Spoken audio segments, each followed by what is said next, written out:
პირველ რიგში მადლობა დღეს აქ ყოფნისთვის.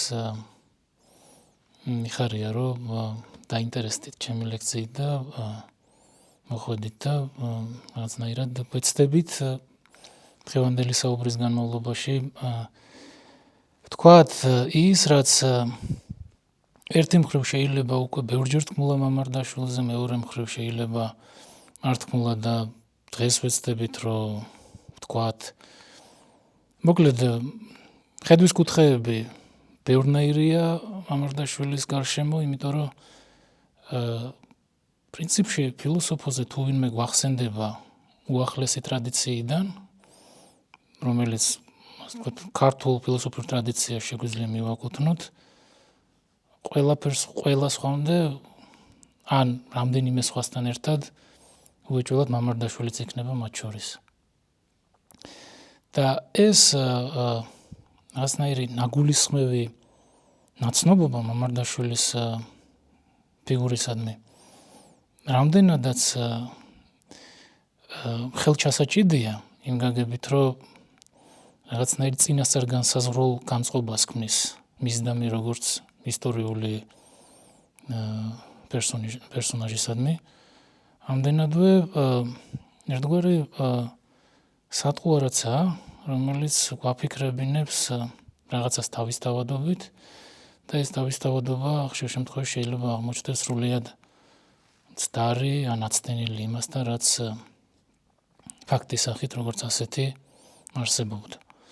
იმის თქმა მინდა, რომ მამარდაშვილი ჩემი დაკვირვებით ჩვენთვის უფრო მეტად ერთგვარი სახალხო თქმულების ნაწილი უფროა, ვიდრე ფილოსოფოსი, რომელიც დაიბადა, რომელიც აზროვნებდა და რომელიც შემდეგ გარდაიცვალა. და მის ამ სახალხო თქმულების ნაწილად ყოფნას, ფოლკლორის პერსონაჟად ყოფნას, ბევრ სხვა მიზეზთან ერთად განსაზღვრავს ისიც, რომ ჩვენ ერთგვარი მზას სახით ვიღებთ იმ წარმოდგენებს, რომელიც მის გარშემო თვითონ კულტურამ შექმნა. არსებობს ერთგვარი გაუძრავებული ან გახევებული წარმოდგენები მასზე და ამ წარმოდგენების შიგნით საზრისები დიდად არც მოქმედებენ. იმის თქმა მინდა, რომ ის ფრაზები, რომელთაც ჩვენ ვიცნობთ მამარდაშვილს, ან ის ბიოგრაფიული მონაცემები, რომლებითაც ჩვენ მის შესახებ რაღაც წარმოდგენებს ვიქმნით და კიდევ ბევრი სხვა რაღაც, ხო? ან მაგალითად ლექციები მოგვისმენია მისი, ან ამ ლექციების ჩანაწერებიც აგვიკითხავს. ეს ყველაფერი მეტწილად მაინც რჩება კულტურის მიერ წარმოქმნილი ზედაპირის ნაწილად და სიღრმისეულში, რაც აფარებს თავს ამ კონკრეტული ადამიანის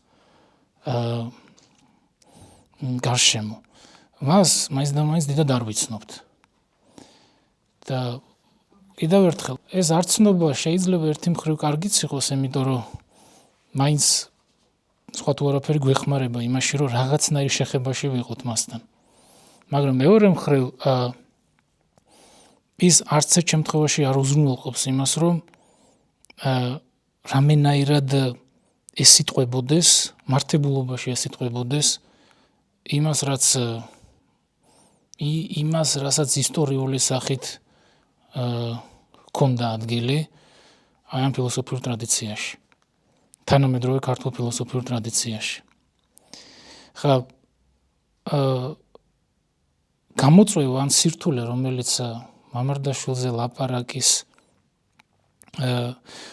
ლაპარაკი საკუთარ თავში მოიცავს, მდგომარეობს იმაში, რომ ბოლომდე ვერ საზღვრავ თუ საიდან შეიძლება, ან როგორ არის შესაძლებელი მასზე ლაპარაკი. იმიტომ რომ თვითონვეა მისი ლექციებით იმდენად საკუთარ თავთანვე იგივეობრივი, ან საკუთარ ნათქვამთან იგივეობრივი მოაზროვნე, რომ ნამატის სახით ან ნაშთის სახით იგი თითქმის არ ტოვებს სათქმელი შესაძლებლობას. შეიძლება ითქვას, რომ მამრდაშვილის ფილოსოფია რაღაცა აზრით გავს წყალზე წერის ხანგრძლივობას. ანუ წერა, რომელიც იმთავითვე განწირული ან გადადებული იმისთვის, რომ წაიშალოს. ოღონდ ამ წაშლაში არაფერი იკარგება.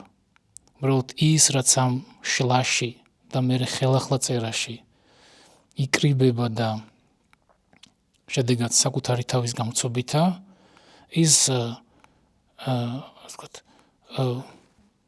აი ვლენილს ან გამოხატულს არ ეკუთვნის. ამიტომ ყოველ ჯერზე, როცა ჩვენ ვიწყებთ ან გვაქვს მცდელობა იმისა, რომ მამრდაშვილზე რაიმე ვთქვათ, მე მგონია, რომ აი ეს მცდელობა თავის არსებით განსაზღვრულობაში უნდა მოიაზრებდეს საკუთარ თავში ყველაფრის ხელახლა დაწყების სამუშაოსაც. მანამ სანამ აი ეს ხელახლა დაწყება არ ხდება, ან სანამ ეს ხელახლა დაწყება მონიშნული ან მოხაზული არაა როგორც რაღაც წერტილი, რომელსაც ეკუთვნის მთქმელი, მანამდე ჩვენ ვრჩებით იმ თემატურ რუბრიკაში, რომელსაც შესახებ შეგვიძლია ვუწოდოთ, ხო? აი ბრჭყალებში ჩასმული შესახებ. და მამრდაშვილის ფილოსოფია შეგვიძლია განსაზღვროთ ყველანაირად გარდა ამ შესახებისა. იმიტომ რომ იგი არასოდეს ფილოსოფოსობს რაღაცის შესახებ. არამედ მუდმივად თანაზროვნების მდგომარეობაში მყოფია. აი ამ თანაზროვნებას მაგალითად მარტინ ჰაიდეგერი უწოდებდა თანაზროვნების შეძლებას. ესე იგი ლაპარაკობდი არა კანტის შესახებ ან არისტოტელეს შესახებ, არამედ ლაპარაკობდი კანტთან და არისტოტელესთან ერთად. და ამ თანაობაში, ამ აზროვნების თანაობაში, მამრდაშვილი ბევრ სხვა რამესთან ერთად ამავდროულად ჩვენთვის, დღევანდელებისთვის ძალიან მნიშვნელოვანია, იმიტომ რომ იგი ერთგვარი დახმარებაცაა ადგილობრივისთვის, ამას გულისხმობ ჩვენთვის, აი აქ მყოფებისთვის. დახმარებაცაა იმ გაგებით, რომ გვაძლევს იმის ან გვიხსნის იმ შესაძლებელ ჰორიზონტს, საიდანაც ერთგვარი უცხო მრისხანესახით აღარ მოჩანს ის, ვინც მაგალითად რაღაცა კონკრეტული ტრადიციის ისტორიულ კანონს ქმნიდა, ხო? მნიშვნელობა არ აქვს, ფილოსოფიური კანონი იქნება, სახელოვნებო, მხატვრული ან რაიმე სხვა. ანუ მამრდაშვილის პრაქტიკულობა ჩვენთვის დღევანდელებისთვის ისიცაა, რომ იგი ქმნის იმ სიბრტყეს, რომელშიც ჩვენ ხვდებით იმ შორეული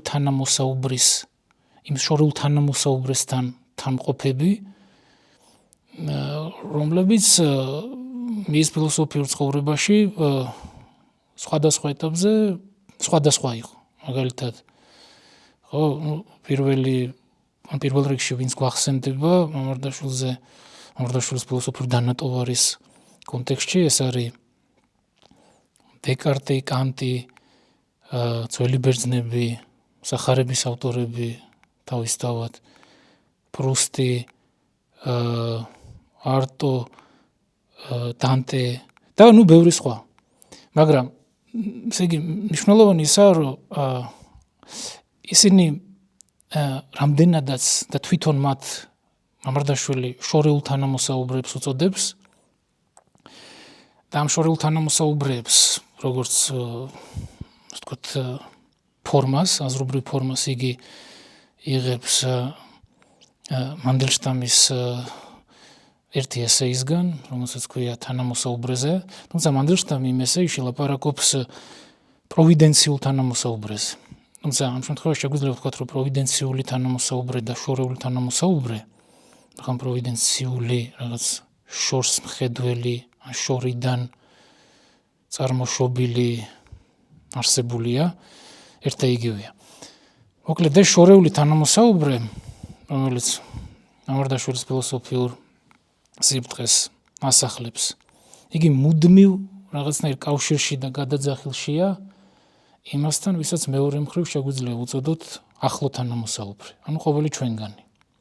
ესე იგი, მამარდაშვილის ფილოსოფიის ერთი თავისებურება, რამდენიმე სხვა თავისებურებასთან ერთად მდგომარეობს იმაში, რომ მას ქმნად ურთიერთობაში მოხავს ერთმანეთთან შორეული და ახლო თანამოსაუბრე.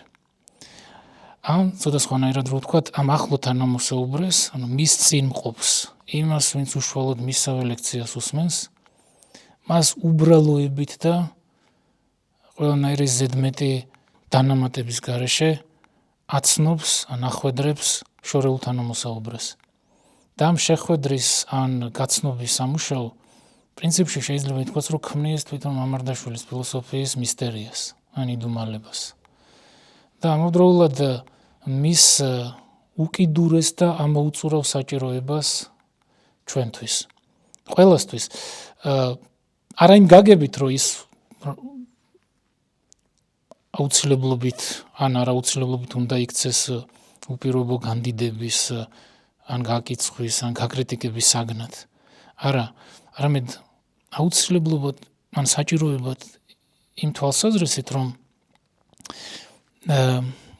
იგი ამ ადგილობრივიდან ან ცუდი აზრით გაგებული ლოკალურიდან თავის დახსნის გზის მაჩვენებელია. ის თავის ლექციებში, საუბრებში ყველაფერი, რასაც იგი აკეთებს, პრინციპში საბოლოო ჯამში თუ რაღაცნაირად შედეგების სახით ვილაპარაკებთ მის ძალისხმევებზე, დაიყვანება იქამდე, რომ გვაჩვენებს გზას, რომელზე მყოფისთვისაც ეს ვიწრო გაგებით ადგილობრივი და ის რაც საყოველთაო, პლანეტარული და სამყაროულია, ერთმანეთს კი აღარ გამორიცხავენ, არამედ ერთმანეთის პირობებად იქცევიან და ერთმანეთს აგრძელებენ. ეს გაგრძელების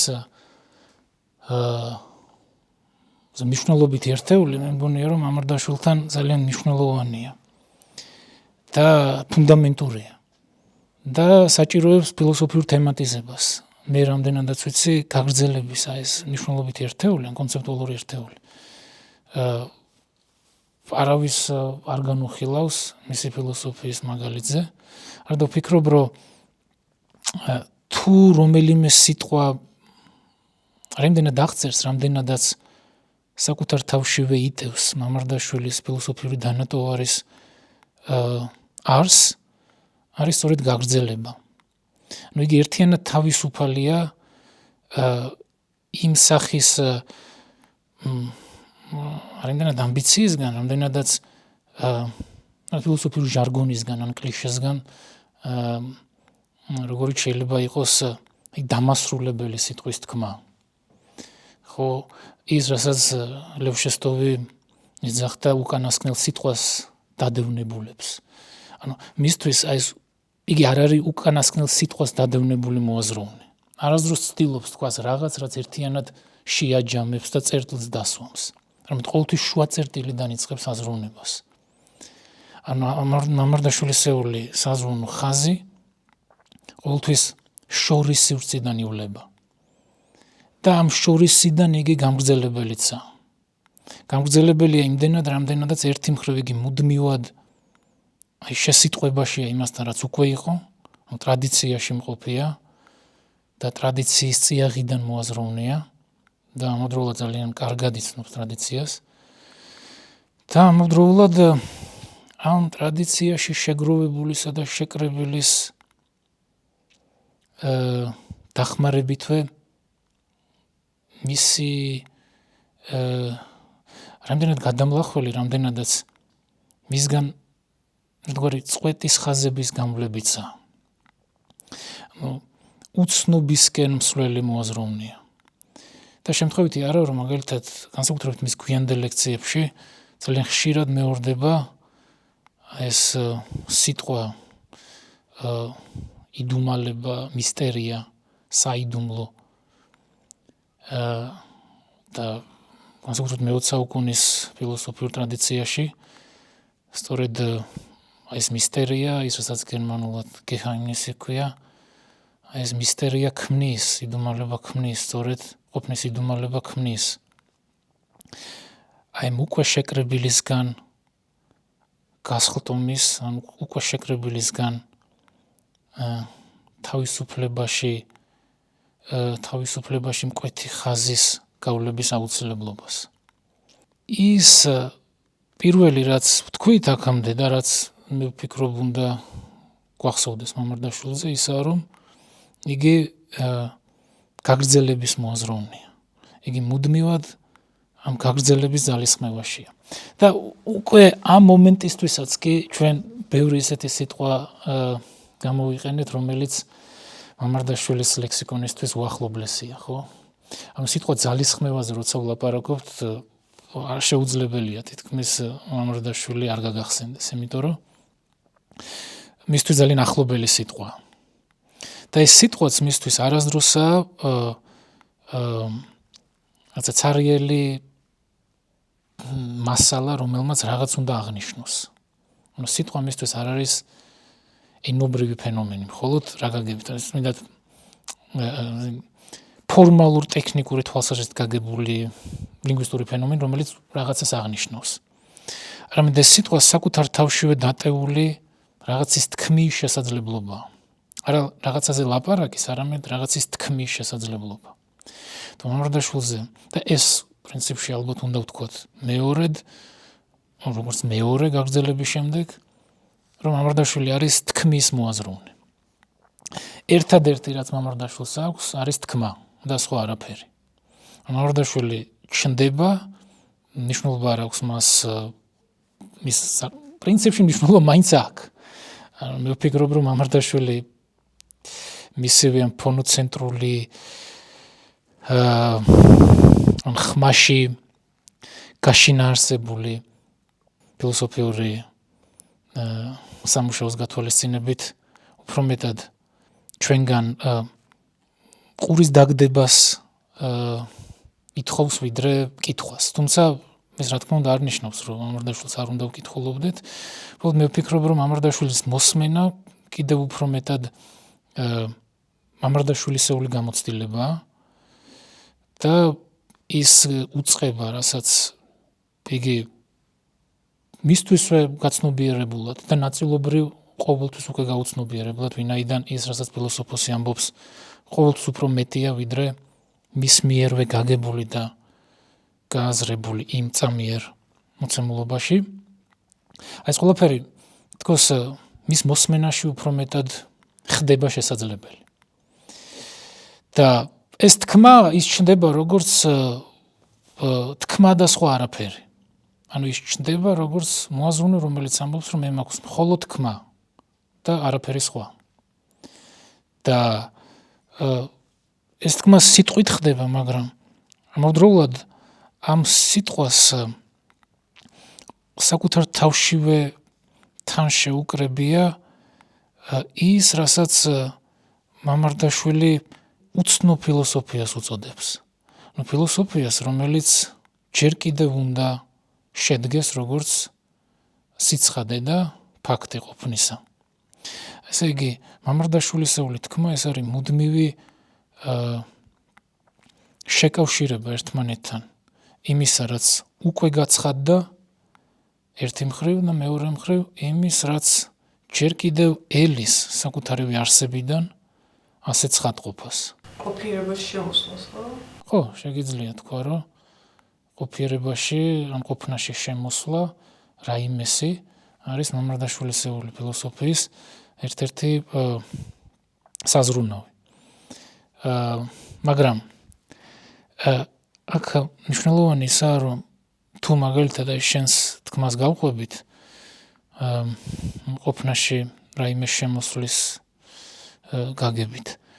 მამარდაშვილთან ამ ყოფნაში რაიმე შემოსვლა არასოდეს ხდება იმთავითვე ან თავიდანვე განსაზღვრული წესრიგის მიხედვით.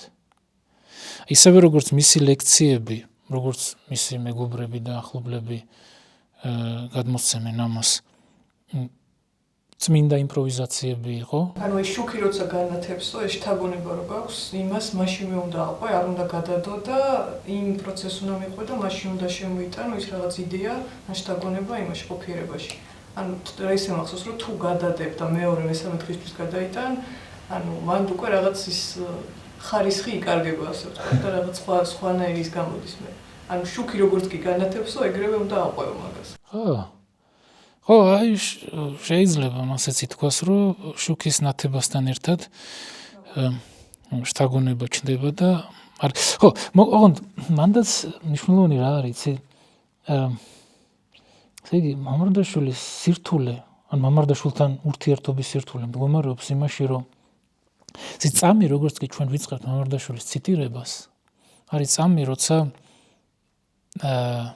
ყველაზე არა მამარდაშვილის სიბრტყეზე აღმოჩნდებით.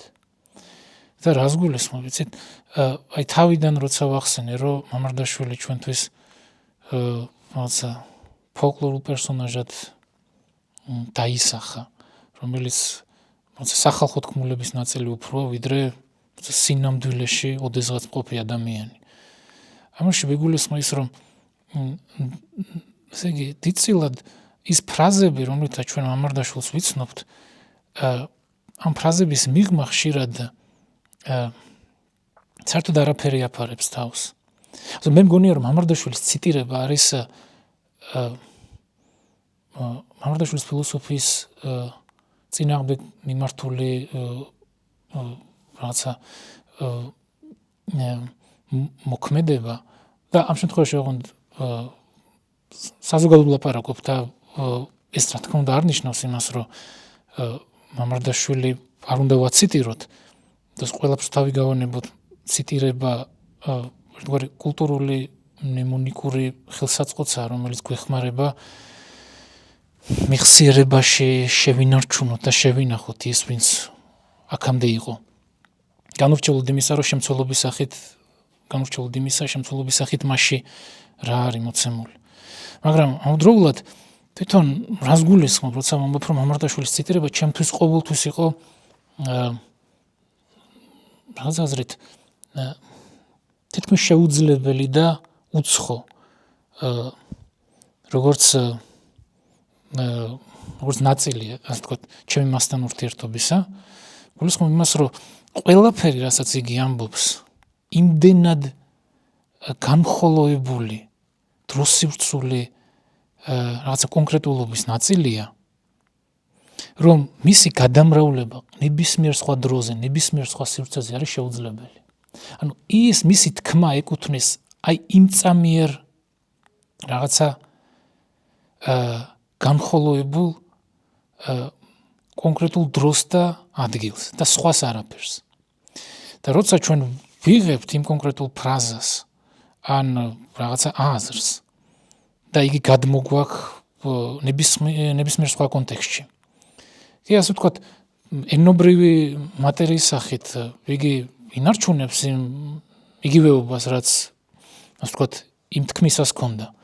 მაგრამ ასე ვთქვათ, აზრის კინეტიკური ენერგია, ანუ ის მოქმედების გარდამქმნელი ენერგია, რაც მას იმ თქმისას, ამ თქმის შუაგულში ჰქონდა, როცა იგი ითქვა, მას აბსოლუტურად დაკარგული აქვს.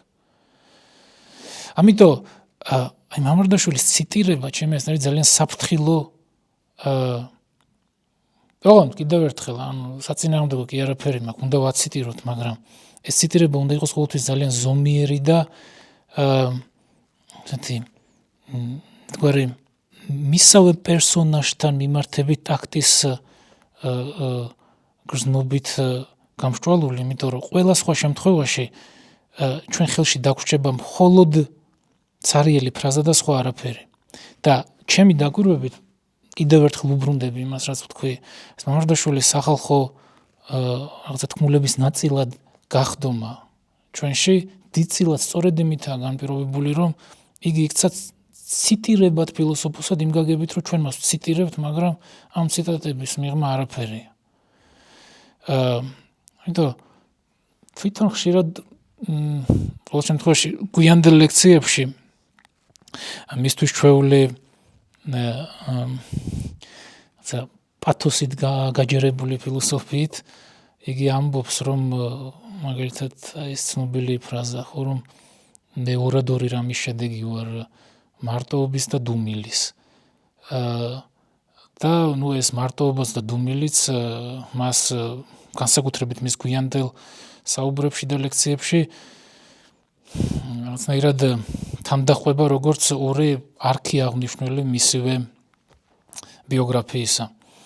აი, რატო გამახსენდა ახლა ეს ფრაზები, რომ მგონია რომ მამარდაშვილის ციტირებისას სწორედ აი დუმილის ზღვარზე უნდა ვიაროთ მუდმივად. იმიტომ რომ რამდენად ვაციტიროთ, რამდენადაც ვცადოთ მისი გაგრძელება. და მისი გაგრძელება პრინციპში შეუძლებელია, იმიტომ რომ იგი არის კიდევ ერთხელ აი ამ თქმის ამწამიერი, ის წრებაში განსხეულებული თქმის მოაზროვნე. და ერთი სიტყვა, რომელიც შეგვიძლია ჩვენ ავიღოთ როგორც თუ შეგვიძლია ერთი სიტყვით, რამენაირად ერთ სიტყვაში ერთი სიტყვის რაღაცა წრეში მოვათავსოთ მამარდაშვილის დანატოვარი, ეს სიტყვა რა თქმა უნდა იქნება სწრება. სწრება, ანუ აი ამწამიერი შეკრება იმისა, რაც თავისი შემადგენლობით აზრთან ახლობაშია. და ამ გაგებით რა თქმა უნდა იგი კლასიკურ იდეალებზე ასე ვთქვათ, კლასიკურ იდეალებს ეყრდნობა მთელი მისი აზროვნება და არც არასდროს ქონია მას თქვი სურვილი და ცდილობა იმისა, რომ ახოლოდა მის თანამედროვეობაში უკვე საკმაოდ ძლავრ ტენდენციებად ქცეულ რევიზიონიზმებს ამ კლასიკურ იდეალებისადმი. არა, იმიტომ რომ ამ კლასიკურ იდეალებში როგორადაც იგი კითხულობდა მას. ამ კლასიკურ იდეალზე როცა ვლაპარაკობთ მეტაფიზიკაზე, როგორც რაღაცაზე, რაც არის, მაგრამ რისი განმარტება შეუძლებელია. მისთვის ამ კლასიკურ იდეალებშივე იყო შენახული, ან შინთქმული ყველაფერი, რასაც ის არაკლასიკური, რომელიც 50-იანებიდან და 60-იანებიდან მასნაირად თავს იმზადებდა როგორც ახალი მოძღვრება რაღაცების გადააზრებისა, მანამდე უკვე დაგროვებულის გადააზრებისა და მან რამდენადაც ის ასე განიცდიდა და ასე კრებდა საკუთარ გამოცდილებაში ტრადიციას, ამდენადვე ის რაც ან ერთი ბევრ სხვა ასე ვთქვათ ასპექტთან ერთად, რაც მაგალითის სახით შეგვიძლია ავიღოთ მამარდაშვილისგან, ისაა რომ იგი სიმყარის მყარ საფუძვლებზე მყოფი მოაზროვნეა. და ამ მყარ საფუძვლებზე დგომა განსაკუთრებით თანამედროვეობაში, დროში, რომელსაც მაგალითად იგივე ჰაიდეგერი ნიჩეს ყველა დახასიათებს როგორც სრულქმნილ მნიშვნელობა დაკარგულობას. ამ სრულქმნილი მნიშვნელობა დაკარგულობის ეპოქაში ეს მამარდაშვილისეული ვთქვათ სიცხადეები რამდენადაც ერთი მხრივ ისინი შეიძლება ოდნავ არაიმდენად სიძველეს, რამდენადაც მრავალგზის უკვე ნათქვამის და გაცვეთილობის ატმოსფეროს ან აურის მატარებლები იყვნენ. ამდენადვე შეხსენების თვალსაზრისით ისინი მაინც მნიშვნელობენ. და აქ მივადექით პრინციპში ერთ ძალიან არსებით მომენტს მამარდაშვილის ფილოსოფიაში, რომელიც როგორც შვეული ხაზი ფილოსოფიის ყველა ჭეშმარიტად ფილოსოფიურად განწყობილის ნაწილია. ის, რასაც შეგვიძლია დავარქვათ ერთსა და იმავესთან დაბრუნების არ მობეზრება. მამარდაშვილი არის ის, ვისაც არ ბეზრდება ხელახლა დაუბრუნდეს იმას, რაც მანამდეც უთვალავჯერ უკვე თქმულა და მომავალშიც კიდევ უთვალავჯერ ითქმება. ანუ, ესე იგი, ფილოსოფოსის მთელი პარადოქსულობა მდგომარეობს სწორედ აი ამ ხელახლა დაბრუნების სამუშაოში. მაგალითად თუ შეიძლება კონკრეტულად რო თქვა. აი კონკრეტული მაგალითი, გაიგითხვა, იმიტომ რომ ფილოსოფიის ისტორიიდან ერთ კონკრეტულ მაგალითს მოვიყვან, რომელიც მე ვფიქრობ, რომ ძალიან ნათლად აჩვენებს აი ამ იმავესთან ან იგივესთან ხელახლა დაბრუნების ფილოსოფიურ აბსურდულობას ნაწილობრივ და ამავდროულად იმას, რისი ძალითაცაა ფილოსოფია მხოლოდ და მხოლოდ. და იმ ცოცხალ მომენტს, რასაც მამარდაშვილი გვგონია. აი ამის ყველაზე ნათელი მაგალითი ჩემი აზრით შეიძლება იყოს მარტინ ჰაიდეგერის წიგნი, მისი მთავარი წიგნი, პრინციპში ერთადერთი წიგნი, რომელიც წიგნის სახით გამოსცა. რამდენი განსაკუთრებულად ასეა. ყოფნა და დრო, ყოფიერება და დრო 1927 წელს. ესე იგი, რატო არის ეს წიგნი მაგალითი სწორედ ფილოსოფოს მიერ აი უთვალავჯერ უკვე თქმულთან ხელახლა დაბრუნების და არ მობეზრების ამ დაბრუნების. ამ წიგნის შესავალში პირველივე აბზაცის ბოლო წინადადება არის შემდეგი. ჰაიდეგერი ამბობს, რომ ესე იგი ამ ნაშრომის იგი ამბობს, მეტნაკლებად უხეშ ციტატაა, მაგრამ შინაარსი შემდეგია, რომ ამ ნაშრომის მიზანია დროის ინტერპრეტირება, როგორც ყოფიერების ყოველი გაგების შესაძლებელი ჰორიზონტისა. ეხლა ეს ფრაზა, რომელსაც ახლა ისმენთ, ხო, აი ახლა უფრო ცხადი გახდება, რატო გადავხდი მამარდაშვილიდან ჰაიდეგერთან. ჰაიდეგერი ამბობს, რომ ამ კონკრეტული წიგნის, ამ კონკრეტული ნაშრომის მთავარი მიზანია დროის ინტერპრეტაცია, როგორც ყოველი ყოფიერების გაგების შესაძლებლობისა. მოგეთ, ეს ფრაზა არაფერს ამბობს და არც არაფერი არ უნდა თქვას, იმიტომ რომ ჩვენ დღეს აქ არ შევკრებილ ვართ ჰაიდეგერის გარშემო სალაპარაკოთ. მაგრამ უბრალოდ მეტნაკლებად დავიმახსოვროთ, რაზეა აქ ლაპარაკი. რომ ჰაიდეგერი ამბობს, რომ ესე იგი, დრო აქ უნდა ინტერპრეტირდეს, ან უნდა განიმართოს, როგორც რაღაცა ისეთნაირად არსებული, რომელიც ყოფნის გაგების ჰორიზონტია, რომ ყოფნის გაგება შესაძლებელია მხოლოდ და მხოლოდ დროის განმარტების ან დროის გაგების გზით, მეშვეობით. ეს არის გამხსნელი წინადადება პირველივე, ესე იგი შესავალი ნაწილის პირველივე აბზაცის წინადადება. ან წიგნს ქვია ყოფიერება და დრო.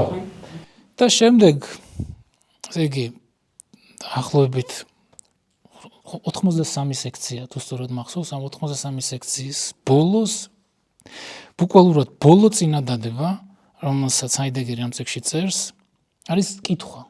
კითხვა, ისვამს შეკითხვას. ეს შეკითხვა არის შემდეგი. ავლენს თუ არა დრო თავს, როგორც ყოფნის ჰორიზონტი.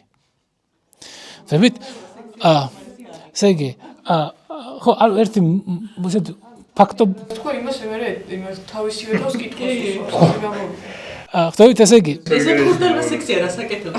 ხო, აიღორეთ, აი მაგიტომ მოვიყვანე ეს მაგალითი, რომ ესე იგი, რატო ხდება, რომ ფილოსოფოს შეუძლია, რომ დაუსრულებლად უბრუნდებოდეს და არ იბეზრებდეს იმასთან დაბრუნებას, რაც პრინციპულად პასუხგაუცემელია. იყო მამარდაშვილი სხვანაირი შეიძლება ყოფილიყო? ესე რა, ხო, რა თქმა უნდა, ნაწილობრივ იქნებოდა ალბათ სხვანაირი. მაგრამ მე მგონია, რომ და თვითონ ამას იმავე ალთუსერთან ცნობილ წერილში ხას უსვამს, რომ მე არ მივდივარ ევროპაში, იმიტომ რომ აი აქ ყველაფერი ასნაირ სიცხადეშია, ყველაფერი ჩანს, არაფერი შენიღბული არა. ესე იგი, იმის მინდა რომ ფილოსოფოს ბოლომდე ბიოგრაფიულ ყოფად ვერ გავიაზრებთ, იმიტომ რომ ფილოსოფოსი მისივე ბიოგრაფიიდან გასვლის ასე ვთქვათ ტენდენციითაც ხასიათდება, სხვანაირად შეუძლებელია. ანუ ექსტრა ბიოგრაფიული არსება ამ თვალსაზრისით, მაგრამ რა თქმა უნდა ეს ბიოგრაფიული მოცემულობები მას რაღაცნაირად განუსაზღვრავენ გარკვეული აღქმების და ხედვების თუ შემცველობას არა ყოველ შემთხვევაში ქრონოლოგიას მაინც ამ თანმიმდევრობას მაინც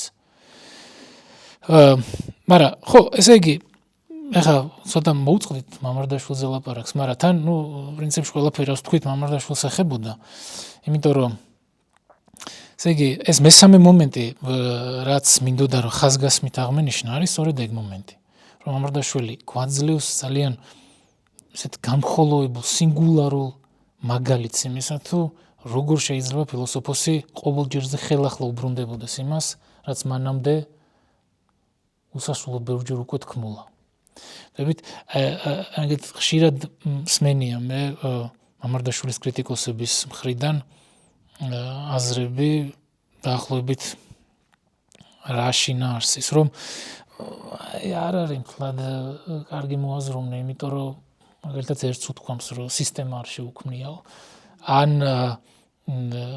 ამიგი ასევე კრიტიკა რომელიც მამარდაშვილს ზედმეტ ასე ვთქვათ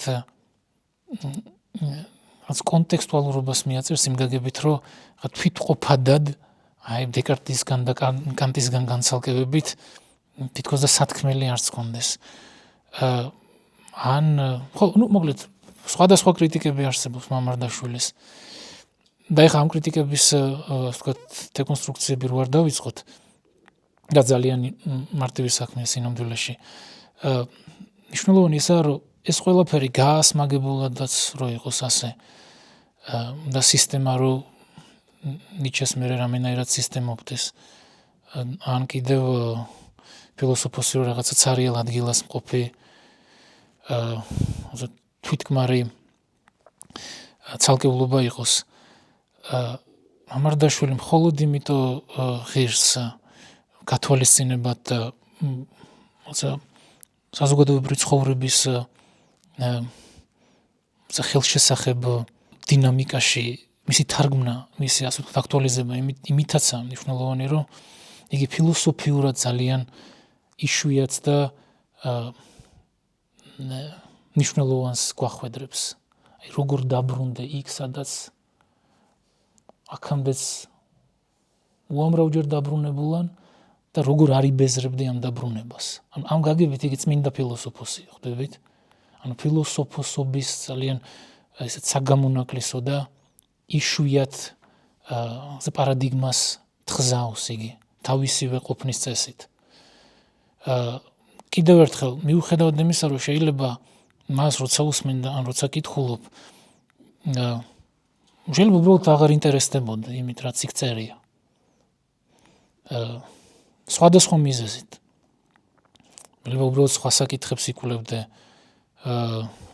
სხვა რამეები იყოს, ასე ვთქვათ, შენი ფიქრის საგანი, მაგრამ ამ ყველაფრისგან დამოუკიდებლად აი მამარდაშვილი ყოველთვის ნარჩუნდება როგორც აი ფილოსოფიურად უიშვიათესის მატარებელი, იმიტომ რომ აი კვლავ დაბრუნებაშია იმასთან, რაც აქამდე უკვე იყო და მუდმივად გახსენებს ამ დაბრუნების აუცილებლობას. ხო და რახან ამ დაბრუნებაზე ვახსენეთ, აქ პრინციპში ისიც უნდა ვთქვათ, რახან აქამდე უკვე მოკლედ აღვნიშნე ეს მამარდაშვილის მოსმენა უფრო მამარდაშვილისეული გამოცდილება მეთქი ვიდრე მისი კითხვა. აქ პრინციპში გულისხმობ იმას, რომ შეუძლებელია მამარდაშვილის ფილოსოფიური თემატიზება მისი ხმის გარეშე, ხო? ესე იგი, ოღონდ განსაკუთრებით აიხაც ლექციაზე რომ მუშაობდი, რაღაცებს მოვუსმინე YouTube-ზე და ეს ხმა აი მის გვიანდელ პრუსტის ლექციებში კიდევ სხვა ხმა, ვიდრე ადრეული ხმა მამარდაშვილის მაგალითად. აი ეს გვიანდელი ლექციები არის აი ეს ხმა უკვე არა წინარე სემანტიკური რაღაცა ანუ მნიშვნელობამდელი რაღაც ერთეულია მისივე ყოფნისა. მაგრამ თითქოს ხმას საკუთარ თავშივე იტევს უკვე მნიშვნელობას. ანუ მნიშვნელობის წარმომქმნელი მხარეებისკენ მიმპატიჟებელი ხმა აქვს. და ამ ხმაზე როცა ვფიქრობდი, ერთი ასეთი ფენომენი გამახსენდა, მლადენ დოლარის ციგნიდან ხმა და მეტი არაფერი. იქ საინტერესო სლოვენიელი მოაზროვნე ლაპარაკობს აკუსმატიკაზე. ეს აკუსმატიკა არის ყოველ შემთხვევაში მის თანამედროვე გამოყენება უკავშირდება ემილ შიონს, კინოთეორეტიკოს, რომელმაც პიერ შაფერის მუსიკის თეორიის საფუძველზე განავითარა ეს იდეა აკუსმატიკა და ეს აკუსმატიკა არის ისეთნაირი ხმა, რომელიც არალოკალიზებადი და არაიდენტიფიცირებადია. ხმა, რომელიც თავისთავად არის. და ხმა, რომლის წყაროც არ ექვემდებარება მიგნებას. ხმა, რომელიც არსობს, როგორც ხმა, ისე რომ ამ ხმის წარმომქმნელი წყაროს შესახებ ჩვენ არაფერი ვიცით. თუმცა ფილოსოფიის ისტორიაში თვითონ ეს სიტყვა აკუსმატიკა უკავშირდება პითაგორელებს. და ეს საინტერესოა, იმიტომ რომ დიოგენე ლაერტელის გადმოცემით პითაგორას მოსწავლეები ყოველ შემთხვევაში ნაწილი იწოდებოდნენ აკუსმატიკოსებად. ისინი რამდენიმე წლის განმავლობაში პითაგორას უსმენდნენ ფარდის მიღმა მდგომს. იმიზნით რომ ყურადღება არ გაფანტვოდათ და მაქსიმალურად ასე ვთქვათ კონცენტრირებულები და შეკრებილები ყოფილიყვნენ იმ ნიშნულობით უწყებისადმი, რასაც ეს ხმა მათ გადასცემდა.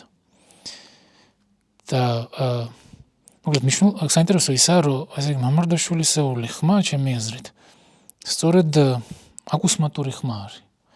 იმ აზრით, რომ მიუხედავად იმისა, რომ ჩვენ ვიცნობთ მას, ვიცით მასზე რაღაცა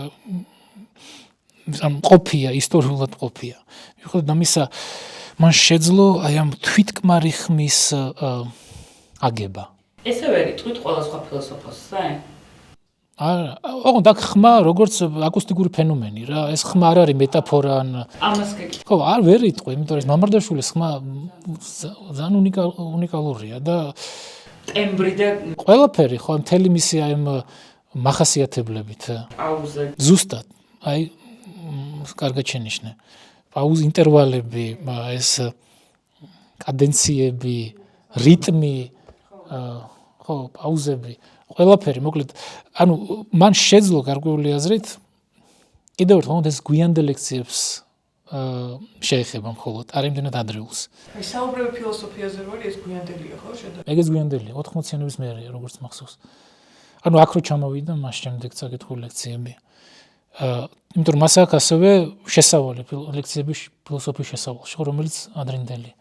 ხო და ესე იგი ანუ ეს თვითკმარი ხმა არის, რომელიც გარეთ გასვლას აღარ საჭიროებს. და ხმის გარე არის ტექსტი. ამ თვალს აი კიდევ ერთხელ ვუბრუნდებ იმას, რაც ვთქვი, რომ ესე იგი მამარდაშვილის ფილოსოფია იმდენად ხმაში დატეულია და ეს ხმა იმდენად საკუთარ თავშივე დამყუდროებული სისავსეა ფილოსოფიის თქმისა, რომ ტექსტ პრინციპში აღარ საჭიროებს. რაც კიდევ ერთხელ არ ნიშნავს, რომ მამარდაშვილი არ უნდა დაუბეჭდოთ და გამოვცეთ ვიკითხოთ, მაგრამ მე მირჩევნია მაგალითად, რომ მამარდაშვილს მოусმინო. თუ გახსოვთ ჩვენი ლექციის, დღევანდელი ლექციის სათაურში გამოტანილი იყო თემა მისი პირადი ჩანაწერები და ფილოსოფიის თავისებურება მისი პირადი ჩანაწერების მიხედვით. ამ პირად ჩანაწერებზე ვილაპარაკებ, რომელსაც იგი არ იმდენად დღიურების სახით, არამედ ესეთი ფრაგმენტული და არ ორგანიზებული რაღაცა შენიშვნების, კომენტარების რაღაცა ხო, ეს არის რა, რაღაცა ჯამია თუ ნაკრებია ასეთი ჩანაწერებისა, რომელსაც იგი გვიანი 60-იან წლებიდან აწარმოებდა. სადღაც 80-იან წლების ბოლომდე. იმიტომ რომ ბოლო ჩანაწერები თარიღდება 88 და 99 წლებით, როგორც მახსოვს. ესე იგი ეს თემა როცა შევთავაზე აზროვნების აკადემიას წინსწრებით შევთავაზე. ისე რომ მე ეს ჩანაწერები ჯერ კიდევ წაკითხული არ მქონდა. უბრალოდ რახან აქამდე არავის ულაპარაკია, მეთქი ვცადოთ ფილოსოფიის გარშემო ამ ჩანაწერებზე ლაპარაკ. იმედები უნდა გაგიცრუოთ, მოკლედ და გითხრათ, რომ ამ ჩანაწერებში ბევრს ვერაფერს მივაგენი.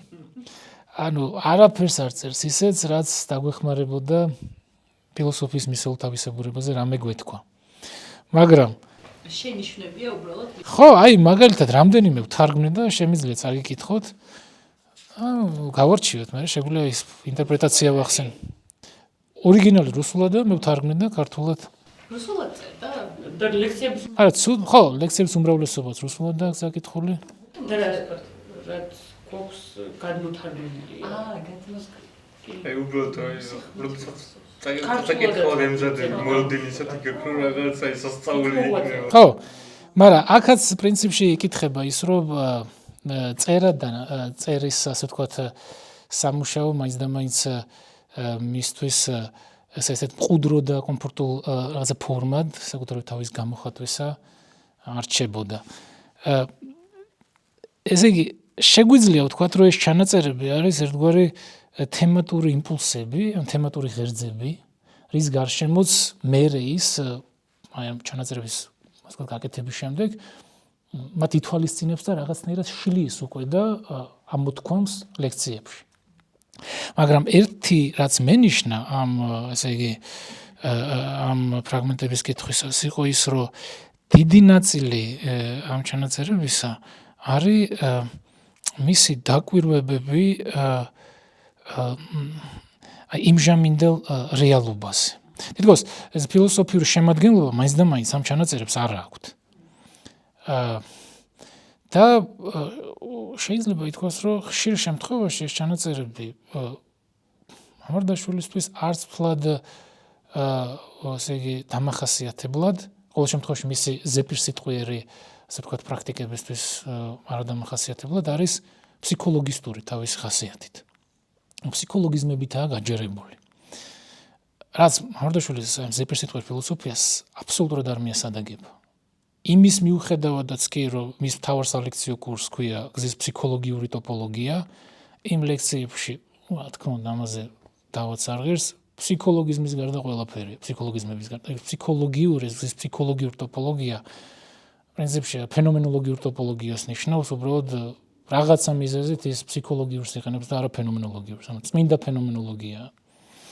მან კითხვის ნიშანიც არ ჩნდება. ხო, ამ ჩანაწერებში მოკლედ ფაქტია, რომ ფსიქოლოგიზმები საკმაოდ უხვადა. მაგრამ მაინც რამდენიმე ვნახე ისეთი, რომელიც ჩვენ შეგვიძლია ავიღოთ როგორც ეს ანუ ბიძგები ან მუხტები, რომელთა გარშემო შეგვიძლია რაღაც ვთქვათ. აი, ეს არის ადრეული ჩანაწერი 60-იანების ბოლოს გაკეთებული სავარაუდოდ.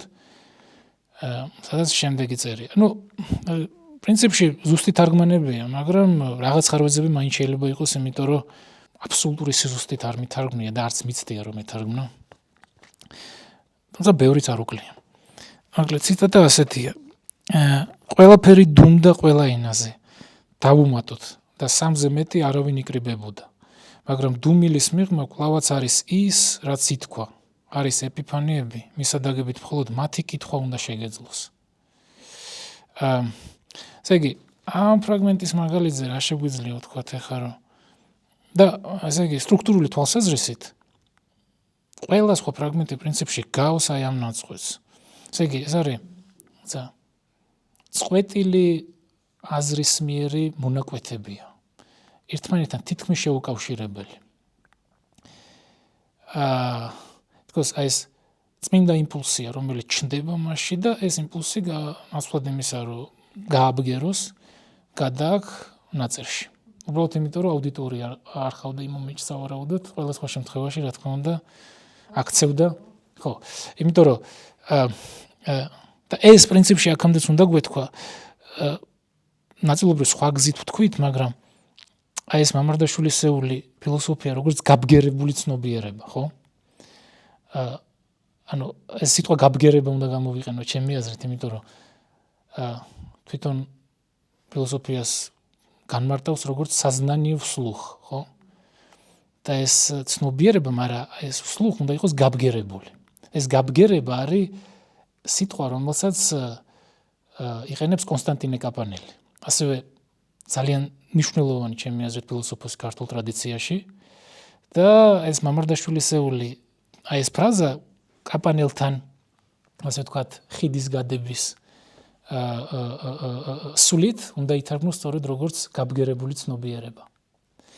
და ანუ ამ ჩანაწერებს აკეთებს სავარაუდოდ ისეთ ცხოვრებისეულ სიტუაციებში, როცა მას ამ გაბგერების შესაძლებლობა არ აქვს. ანუ აი სახლში ყოფნისას, ან ღამით, ან არ ვიცი, დილით გაღვიძებისას. იმიტომ რომ ყველა სხვა შემთხვევაში მამარდაშვილს, ასე ვთქვათ, ერთგვარი აბსტრაჰირებული რაღაცა ნიშნის სახით რო ვთქვათ, თუ ყავს თანამოსაუბრე, უეჭველად ის ამ თანამოსაუბრეს აქცევს აი ამ გაბგერების თანამონაწილედ. იმიტომ ეს ყველაფერი გაკეთებულია, დაწერილია მისი აი მარტოობის შემთხვევებში, რომელზეც იგი ლაპარაკობს, როგორც იმ ხარეზე, საიდანაც იგი მოდის. და ამას ხშირად ხასუსობს, ხო, რომ ყველაფერი რაც მე ვარ, მარტოობის და დუმილის შედეგია, როგორც აქამდე ვთქვით. ხო, ამის ხშირი აფიშირება და თემატიზება, ხო, მაინც და მაინც ყველაზე დახვეწილი მომენტი არაა მამარდაშვილის ფილოსოფიაში. თუმცა, ხო, რახან მისი გვიანდელი, ასე ვთქვათ, საუბრები შეიცავს ამ ხაზგასმებს, შეგვიძლია ვთქვათ, რომ ის უბრალოდ აი ამ უპირობო ახსარების და თვითვლენის რაღაცა სიფრთხეზე მყოფია და ამ გაგებით ძალიფეხით არ არის იქ, სადაც ფილოსოფიური ანგაჟირებულობა შეიძლება ავლენდეს თავს, ხო? ეს ზედმეტი აფიშირება, მარტოობის ან რაღაცა. არა, ყველაფერი შინთქმული და საკუთარ თავშივე შენახული არსებითად, ხო? უიშვიათესად შეიძლება გამოითქვას. მამარდაშვილი ხანდახან ზედმეტად თემატიზებს ამ ყველაფერს. კი არ თემატიზებს, უბრალოდ ასე ვთქვათ, აქცევს მისივე თქმის ნაწილად.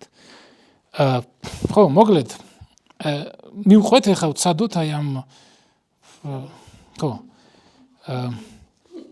რომ ყველაფერი დუმდა ყველა ენაზე, ხო, ყველაფერი დუმდა ყველა ენაზე. ხო, ეს ყველაფრის ყველა ენაზე დუმილი თავისთავად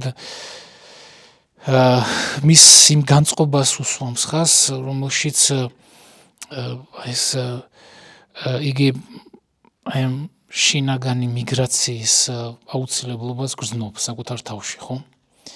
და პრუსტი იქნება ეს ძველი ბერძნები თუ ვინმე სხვა მამარდაშვილისთვის ის ყოველ შემთხვევაში მუდმივად ასე იდასტურებს საკუთარ თავს ყოველ შემთხვევაში ონტიკურის დონეზე მაინც. რის დონეზე? ანუ აი არსებული რეალიების დონეზე, ხო? აი რაღაც ხელშესახები რეალიების დონეზე ის საკუთარ თავს ხშირ შემთხვევაში განმარტავს როგორც თუ მთლიანად არა ყოველ შემთხვევაში ნაწილობრივ მაინც დევნილობაში მყოფი ფილოსოფოსი. ის ვინც რაღაცნაირ განაპირას მყოფია, იმიტომ რომ სხვა გზა არ აქვს. იმიტომ რომ სხვა გზა მას არჩება და სხვა გზა მას არ აქვს იმ გაგებით, რომ სხვანაირად ფილოსოფოსობა შეუძლებელია მისთვის. ეს რუსეთში ამას როცა წერს თუ? ხო, ეს არის 60-იანი წლები და რუსეთში განხორციელებული, რუსეთში დაწერილი, რუსეთში ყოფნის დროს დაწერილი. თუმცა 80-იანებში უკვე იგი ჩამოდის აქ და არსებითად ბევრი არც არაფერი იცვლება ყოველ შემთხვევაში ამ დღიურების მაგალითზე, ეს ასე ვთქვათ მათი ამ დღიურების სათქმელის ასე ვთქვათ შემცველობა შინაარსი დიდად არ იცვლება. ქვეყნის ცვლილებასთან ერთად. ხო, ანუ ყოველ შემთხვევაში მე მაინც და მაინც ეს განსხვავება ვერ ამოვიკითხე. ხო, ამიტომ აქ ეხა როდესაც მე ყოველთვის არის ის რაც ითქვა, არის ეფანე მისადაგებ მხოლოდ მათი კითხვა უნდა შეგეძლოს. ანუ კითხვა იმისა, რაც ვთქვათ გამოცხადებისეულის ნაწილია, ესე იგი გაგება იმისა, რაც არ ჩანს, ანუ ვლენილის ნაწილია. აი ეს მამარდაშვილთან სწორედ ამ უვლენის ძიება, ანუ უვლენის თქმაში გაბგერება ის, რასაც იგი მუდმივად ესწრაფვის. და რასაც იგი სხვათა შორის ძალიან ხშირად აი თუ შეგვიძლია ვილაპარაკოთ მამარდაშვილის ეფექტზე, ხო აი რაღაც სასახის გავლენაზე, რომელსაც მამარდაშვილი ჩვენზე ტოვებს. ამ გავლენის დიდი ნაწილი სწორედ არის მისი ვთქვათ, განხორციელებული ან შემდგარი მცდელობები, რამენაირად თქვას ეს უვლენი. იმიტომ რომ თითქოს ძალიან ხშირად აი შესვენების დროსაც როცა აღნიშნეთ, რომ ხშირად უსმენ მამარდაშვილს და ბევრს ვერაფერს ხვდები, მაგრამ ამ მიხვედრილის მიღმა მაინც რჩება რაღაც შეგრძნებისეული მაინც, თუ გაგებისეული არა, რომელიც მას შენთვის ახლობელ მოაზროვნედ აქცევს, ხო? რაღაცნაირ კავშირში გამყოფებს მასთან. ხო?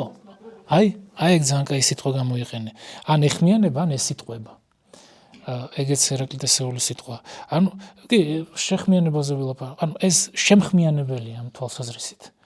და ეს შეხმიანება ხდება სწორედ იმის ძალით, რომ იგი აი ამ უვლენის თქმის მაძიებელია და არასდროს იბეზრებს კიდევ ერთხელ ამ უვლენთან მიახლოებისთვის გზების ძებნას. ხო, ანუ მხოლოდ მათი კითხვა უნდა შეგეძლოს. ესე იგი ეპიფანიები. მაგრამ დუმილის მიღმა კვლავაც არის ის, რაც ითქვა, არის ეპიფანიები. მისა დაგებით მხოლოდ მათი კითხვა უნდა შეგეძლოს.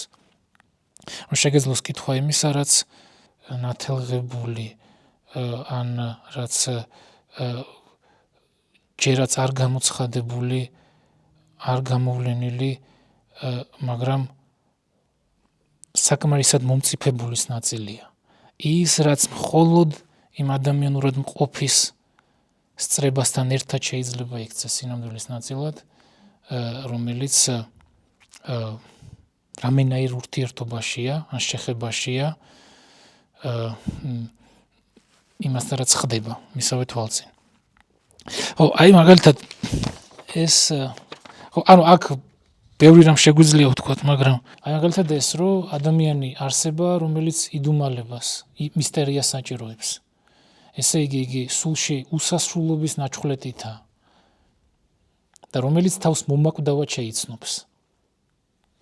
ხა, მკაცრავად იმისთვის, რომ დღევანდელ საუბარში ჰაიდეგერს ხშირად ვახსენებდი, უბრალოდ იმიტომ, რომ რამდენიმე წელია მასზე ვმუშაობ ძირითადად და ეგეც ვთქვათ ამ ფაქტიდან გამომდინარე იხსნება. ან თქვენ ჰაიდეგერმა აგანთოთ, რომ ფილოსოფოსი ყოფილიყო. თუ მამარდაშვილი. არა, მამარდაშვილმა. აი კითხვა რა მამანთო ფილოსოფოსა. ანუ ჰაიდეგერს ანუ წავიკითხავდი, მახსოვს რომ მამარდაშვილი უკვე მეტნაკლებად წაკითხული მქონდა და მოსმენილიც. ამიტომ თუ ამორზე ვილაპარაკებთ, მამარდაშვილი ჰაიდეგერამდე იყო უეჭველად. ის ზუსტად ის დღეც მახსოვს, ზამთარი იყო, ზამთრის ცივი და სუსხიანი ღამე იყო, როცა პირველად მოვუსმინე მამარდაშვილის ლექციას YouTube-ზე. მე და ჩემი ძმა ვუსმენდით მახსოვს. და მე ჩამეძინა ლექციის მოსმენისას, ჩემ ძმას არა. ხო, არ პრუსტის ფილოსოფოსია? კი, არ ჩაეძინა და ფილოსოფოსია. ხო და მოკლედ ამ ესე კონკრეტულად ხო რა თქმა უნდა ეს ნახევრად ხუმრობით, მაგრამ მამარდაშვილის ხო იმ პერიოდში სხვადასხვის ფიქრობდი რომ აი ეს რაღაცა საყოფაცხოვრებო ნივთებიდან მამარდაშვილი შეგვიძლია შევადაროთ მაღვიძარას. იმ გაგებით რომ აი მაღვიძარა რა დანიშნულებასაც შეიცავს თავის თავში. აი მას ზუსტად აი იმ საქმეს იდეალურად აკეთებს მამარდაშვილი. სიცხადე შემოიტანა და გამომაფხიზლა. ხო, აი გამომფხიზლებელია მამარდაშვილის ფილოსოფიაც. მამარდაშვილი შეიძლება არ გაგყვეს როგორ მეგზურად მთელი ცხოვრების განმავლობაში, მაგრამ როცა კი არ უნდა მიაკითხო მას, აი ეს რაღაცნაირი გამოფხიზლების და ბიძგის რაღაცა ძალა რაღაცნაირად შემოაქვს. ერთხელ განცდილი სამუდამოდ რჩება, რაღაც ეგეთი არის და როდესაც კითხულობ, რასაც განიცდი და შეიძლება ვერ დაიმახსოვრო, მაგრამ ისე გაქვს უცხოდ, აი გამჯდარები ვაკითხოს რა. ანუ მე მახსოვს ჩემი თავი before and after ვარი რა. იმან ვაშკარად ისე ვიყავი, რომ გამომაფხიზლა და აი სიცხადის ნემსი რო გაგიკეთო, რაღაც ეგეთი ის ქონდა ცნობიერებას რა, რომ აი სიცხადე რაღაც გაიზარდა უფრო იმაში. ხო, ჩვეულებრივ აღქმაში. აჰა. ო, მართალია. და ერთადერთი ჩემი აზრით ყოველ შემთხვევაში ერთი წიგნი, რომელიც შეგვიძლია ავიღოთ როგორც ესე იგი მუდმივი გზამკვლევი მამარდაშვილის ფილოსოფიაში, ანუ მუდმივი წიგნი, რომელიც ყოველთვის უკვე ნაგულისხმევი და შინთქმულია მამარდაშვილის ფილოსოფიაში, ეს არის სახარება. ეს სახარებისეული მოტივები და თემები მამარდაშვილის ფილოსოფიაში არის ყველგან. არ არსებობს არც ერთი ყველაზე ესე იგი მოკლეხნიანი მონაკვეთიც კი მის ფილოსოფიურ ცხოვრებაში, რომელიც სახარებისეულს რომელმაც სახარებისეულს გვერდი აუარა. მე როგორადაც ამიკითხავს მამარდაშვილი, ამას ცხადყოფს ყველანაირი ორაზროვნების გარეშე. სახარება არის ყველაზე მნიშვნელოვანი გავლენა მამარდაშვილის ფილოსოფია. ძალისხმევას რო ახსენეს თავიდან, აი სიტყვები რაც ყველაზე მეტად ასოცირდება მამარდაშვილის ფილოსოფიასთან, ეგეც ხო იქიდან მოაქვს, ანუ სათა სასופველი ძალისხმევით აიღება, ეგეც ეს არის სახარება. ანუ ბევრი მაგალითი შეგვიძლია მოვიყვანოთ, მაგრამ არა იმის მომენტ რომ არა მარტო ამოთქმულის რეგისტრში, არამედ შინთქმულშიც, ანუ როცა იგი არ ამბობს და რასაც იგი არ ამბობს, რაც რჩება, ასე ვთქვათ, მოთქმელის სფეროში, იქაც ეს გავლენა ძალიან ცალსახაა. იმიტომ რომ ეხლა კიდე გამახსენდა, რომ ის იმასაც იძახის, რომ აი ქრისტეზე ამბობს, რომ ქრისტე შეიძლება ვთქვათ, რომ არის აზროვნების სიმბოლო. და აი ამ სიმბოლოსთან გაერთიანების შედეგად იბადება ისეთი რაღაცა, რაც ამ გაერთიანების გარეშე არ მოხდება. ძალიან მკაფიოდ იკითხება ეგ კავშირი. ხო, აი გისმენთ? ეგზისტენციალიზმის მიმართულება ხო იყო მისი? ხო, შეიძლება დაარქვა ნაწილობრივ მაინც. ნუ ძირითადად ეგზისტენციალურ თემთან კვეთაში მომხვედრია რა, რომ ფსიქოლოგიის კურსს გავდიოდი ეგზისტენციალიზმსა და მან იყო რაღაც მაგალითები მოყვანილი და აქედან დამომახსოვრდა. არის რამე რაც აი კლასიკურად შეიძლება ვთქვათ, რომ მისი ფილოსოფიის ნაწილი იყო ეს ეგზისტენციალური მიმართულებით თუ აი ძალიან ჩარჩოების გარეთ იყო. აი რასულის ოფიციალით რა მეინტერესებს, რამდენად მიყვებოდა აი ამ ნარატიულ კლასიკულ წესებს, თუ ჩემი ძალიან ისეთი დილეტანტური ცოდნით ძალიან განსხვავებული ფილოსოფოსია რა. და რამდენად სტერეოტიპულად ხედავ ესე და ჩემი ცოდინრობის ბრალია თუ მართლა ეგეთი კაცი იყო მაინტერესებს. არა ხო, მე მგონია რომ თუ ასე ვთქვათ ეგზისტენციალიზმზე ვილაპარაკებთ როგორც ფილოსოფიურ დოქტრინაზე, რომელიც იმ პერიოდში ძალიან პოპულარული იყო, მამარდაშვილს არ ქონია ანახირება ან მიზანი ის, რომ კონვენციურად ჩაწერილი იყო ამ ეგზისტენციალისტების რიგებში, როგორც მათი გამოძახილი აღმოსავლეთში, ხო? არა ის მიუხედავად იმისა, რომ ლიტერატურა ითარგმნებოდა მაშინ და მას ჰქონდა წვდომა დასავლურ ფილოსოფიურ, ასე ვთქვათ, მიმდინარე ტრადიციებზე და პრაღაში ცხოვრებისას ესე ცნობილი ფაქტია, ის ხშირად იწერდა აი ამ თანამედროვე წიგნებს და რომც არ თარგმნილიყო, მას შეეძლო ბევრ სხვა ენაზე კითხვა, როგორც მინიმუმ ფრანგულზე, იტალიურზე და ინგლისურზე. მაგრამ მიუხედავად ამისა, რომ ესე იგი სიცნობდა ამ ეგზისტენციალიზმს, არ ფიქრობ, რომ მას ესე იგი ქონოდა იდეა ფიქსად ის, რომ რამენაირ, ასე ვთქვათ, იდენტიფიცირებაში ყოფილიყო მათთან, ან საერთოდ რამე მიმდინარეობასთან. იმიტომ რომ ამ აზრით ის კიდევ ერთხელ აი ასე ვთქვათ, ეს კერძო მოაზროვნე, რაღაც ნიჩესეული მარტომყოფი მოაზროვნის რაღაცა სურათს განასახიერებს, რომელიც ამ განცალკევებულობაში თვითონვე, ასე ვთქვათ, აწარმოებს იმ წარმომძღვრებს საკუთარივე თავისთვის, არა მარტო აზრობრივს, არამედ სოციალურს იმიჯთან დაკავშირებულს. ანუ აქ არ უნდა ვიფიქროთ, რომ მამარდაშვილი ეს ჰეროიზება ხშირ შემთხვევაში ძალიან მავნე და მცდარი ფორმა მით უმეტეს სოციალურ მოვლენებთან მიმართებაში და კიდევ უფრო მეტად ცალკეულ ინდივიდებთან მიმართებაში.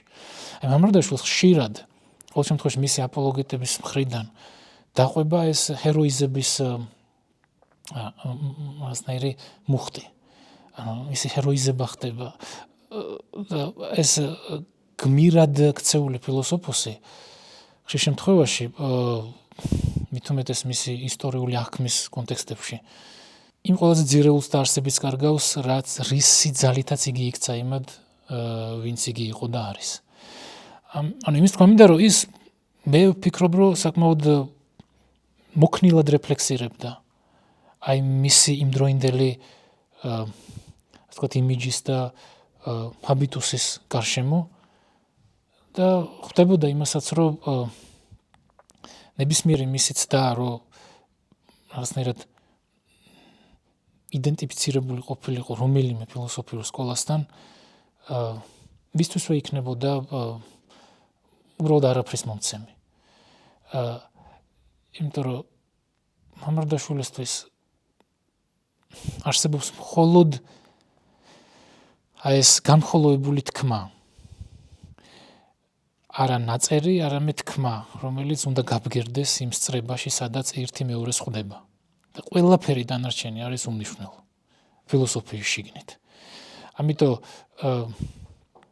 მას რას მიაკუთვნებდნენ, ეს მისთვის იყო ყველაზე ნაკლებ მნიშვნელოვანი. თუმცა საინტერესო ისაა, რომ რახან ამ მიმართულებით დავიწყეთ საუბარი. უკვე 60-იანი წლებიდან, როცა მან დაიწყო ლექციების კითხვა, ცნობილია, რომ მას იგი თვითონვე იწერდა მის ლექციებს. რაც ბიშვიათი რაღაცაა, ხო? მაგალითად ფილოსოფოსი, რომელიც ხმისჩამწერი აპარატი დადის და იწერს მისავე ლექციებს. ამით იმის თქმა მინდა, რომ ესე იგი მას ჰქონდა ეს წინგდებით იმის ესე იგი გაცნობიერებული რაღაცნაირი პროექცია, რომ იმ ლექციებიდან რაღაც ისეთი დარჩებოდა, რასაც მომავლიდან ყოფი მოისმენდა და მისთვის რაღაც ფილოსოფიურად შთამაგონებელი იქნებოდა. ხვდებით ხო იმ ნიუანსის გასმა, რაც მინდა რომ უფრო თვალსაჩინო გავხადო, რომ ეს ჰეროიზება გულისხმობს ხშირ შემთხვევაში წამებული ფილოსოფოსის რაღაცნაირ ხო, რომელიც სრულად მოწყვეტილი და რაღაცა მარგინალურად განაპირებული იყო სადღაც თავისთვის და ესე დახეტიალობდა. არა, ანუ ის არა, სოკრატეს არ არის, სოკრატეს რო ქონოდა ხმისჩამწერი, ისე ჩაიწერდა თავის ქადაგებებს ბჭყალებში. ანუ ხვდებით რის თქმა მინდა, რომ ესე იგი მამრდაშვილი ამ აზრით ძალიან ესე იგი სოციალურ სისაღეს იგი საკუთარ თავში მთელი თავისი სისრულით ატარებს. და უფრო მეტიც აი მის საუბრებში მაგალითად როცა მას კითხვას უსვამენ მის კოლეგებზე, რაღაცა აკადემიაში არსებულ სიტუაციებზე, ის ძალიან კონკრეტული, ძალიან ზუსტი და ცხადია ყოველთვის და საქმის კურსში მყოფია. ხვდებით ხო იმის თქმა მინდა, რომ ის ანუ დამიწებული ადამიანი არ არის რაღაცა ხო, აი ეს ხო ანუ ესე მცდარად გაგებული რაღაცა გამდეგილი. ეს არის ბოლო აი 99 წელს გაკეთებული ჩანაწერები. აი ერთგან ასეთ რამეს წერს მაგალითად, ანუ გვიანდელი ჩანაწერებია, სულ ბოლოს ჩაწერილები. მხოლოდ ისტორიული არსებები ფილოსოფოსობენ. ფილოსოფიას თავის მხრივ პირდაპირი კავშირი აქვს იმასთან, არის თუ არა ასეთი არსება, ვინაიდან თავისუფლების ცოდნა წმინდა ცნობიერების, როგორც ასეთის გამოცდილება ადამიანს, როგორც ადამიანს აკონსტიტუირებს. არსებობენ მხოლოდ აბორტი, სოციალური და პოლიტიკური მისტიციზმის მსხვერპლები. ჯერაც არა ადამიანები, რომლებისთვისაც ზედგამოჭრილია შილერის სიტყვები ბჭყალებში, ანუ ეს სიტყვებია, ის რაც იქა, აქ არასდროსაა. განსხვავებით ხედვის კანტიანური წერტილისგან. და ეს წერტილი რა არის? საგანთ ამ წესრიგის პირობებში ჩვენ უკვე ახლაში ვიმყოფებით. და შემდეგ მინაწერი აქ ამ ფრაგმენტს, შემდეგ კი მხოლოდ უნდა შეძლო და გააგრძელო. ანუ რაზეც ვილაპარაკეთ, ხო, აი გაგრძელება, ხო. ანუ ეს შეძლება და გაგრძელება იმისა, რაც შენამდე იყო. რომ ის რაც შენამდე იყო, ის არსებობს მხოლოდ იმის ძალით, რომ შენ ჩნდები როგორც მისი შესაძლებლად გამგრძელებელი. და რახან ეს ფრაგმენტი წავიკითხეთ, არის ერთი ფრაგმენტი, რომელსაც ამ ჩანაწერებში კი არ ვკითხულობთ, მის ასევე გვიანდელ ინტერვიუში, რომელიც ჩემი აზრით რაღაცნაირად ერთიანად კრებს მამარდაშვილის ფილოსოფოსობის ერთ ძალიან მნიშვნელოვან განზომილებას, რომელსაც შეგვიძლია დავარქვათ ნუგეში. მამარდაშვილი ამავდროულად აქამდე რაც ვთქვით, იმ ყველაფერთან ერთად არის ნუგეშის გამზიარებელი ფილოსოფოსი, ის ვისაც შეუძლია ანუგეშოს, ის ვინც მას უსმენს, ამას კითხულობს. და აი ეს ფრაგმენტი ჩემი აზრით არის ამ ნუგეშის ესეთ კრისტალიზებული მაგალითი. აი ეს საინტერესო რა, მთელი ფრაგმენტის განმავლობაში ძალიან არაფერი უჩვეულო, ესეთი უსტანდარტულესი და ფილოსოფიის ისტორიისთვის საშუალო ესეთი თითქმის ტექნიკური შემცველობის მქონე აზრია და შემდეგ უცებ აი ეს რაღაცნაირი წყვეტა და ეს ნუგეში, რომელიც არსაიდან ჩნდება. მოკლედ ეს არის 99 წლის ინტერვიუდან ფრაგმენტი და ფრაგმენტი შემდეგია. სამყარო ისეა მოწყობილი, რომ მასში ყოველთვის შესაძლებელია მაგალითად ზნეობრივი ცნობიერების უშუალო სიცხადე, რომელიც არ საჭიროებს დაფუძნებასა და ახსნა განმარტებას. კანტი შემთხვევით არ მიიჩნევდა რუსოს დამსახურებად იმას, რომ ამ უკანასკნელმა ეთიკა ყველაფერზე მაღლა დააყენა. იმ აზრით, რომ არსებობს გარკვეული ეთიკური სიცხადეები, რომლებიც არ არიან დამოკიდებული მეცნიერების და ცოდნის პროგრესზე. არამედ სამყაროს წყობის ძალით არიან შესაძლებელი. ხო, ესე პრაქტიკული გონების ტრანსცენდენტალურობაზე ლაპარაკობ. პრერეკვიზიტი არ ჭირდება ამ სიცხადის. ის თავისთავად აუცილებელი. ანუ ესე იგი უცხადესი და ესეთი ლექსიკონური აზრია, ხო? რომელიც ფორმალიზმია ფილოსოფიის ისტორიისთვის, როგორც ცოდნისთვის. და ამ ფრაზას მოსდევს აი ეს ერთი ხაზი. სადაც აი ეს ნუგეში მამარდაშვილის ეულად ითქმება.